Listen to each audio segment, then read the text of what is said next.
সাবেক প্রধানমন্ত্রী আবশ্যিক নেত্রী বেগম খালেদা জিয়ার শেষ বিদায় লক্ষণে যিনি বাংলাদেশের স্বাধীনতা সার্বভৌমত্বের জন্য গণতন্ত্রের জন্য দীর্ঘদিন যুদ্ধ করে গিয়েছেন, আত্মত্যাগ দিয়েছেন, তার পরিবার আত্মত্যাগ দিয়েছেন।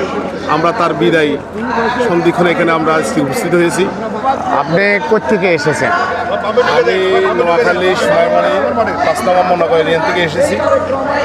আমার বাড়ি নোয়াখালী। আমরা সাবেক প্রধানমন্ত্রী আবশ্যিক নেত্রী বেগম খালেদা জিয়ার শেষ বিদায় লক্ষণে যিনি বাংলাদেশের স্বাধীনতা সার্বভৌমত্বের জন্য গণতন্ত্রের জন্য দীর্ঘদিন যুদ্ধ করে গিয়েছেন, আত্মত্যাগ দিয়েছেন, তার পরিবার আত্মত্যাগ দিয়েছেন। আমরা তার বিদায় সন্ধিক্ষণে এখানে আমরা আজকে উপস্থিত হয়েছি। বেগম খালেদা জিয়া আপসহীন একজন নেত্রী ছিলেন, বাংলাদেশের মানুষের হৃদয়ের স্পন্দন। আজ চলে গেছেন, বাংলাদেশ একজন অভিভাবক হারিয়েছেন। তাতে আপনার কাছে কেমন মনে হয় যে আর কোনো এরকম আপসহীন নেত্রী বাংলাদেশে গড়ে তুলতে পারবেন বাংলাদেশের জনগণ? বেগম খালেদা জিয়া যে বাংলাদেশের জন্য আত্মত্যাগ আপসহীন দেখিয়ে গিয়েছে, তার পথ চালাকে অনুকরণ করে লক্ষ লক্ষ বিএনপি নেতাকর্মী সে আপসহীনতার পথে আগামীতে সুসংগঠিত করবে। তার পথ চালাকে আমরা বিএনপি নেতাকর্মীরা তার পথে আমরা অনুসরণ করব।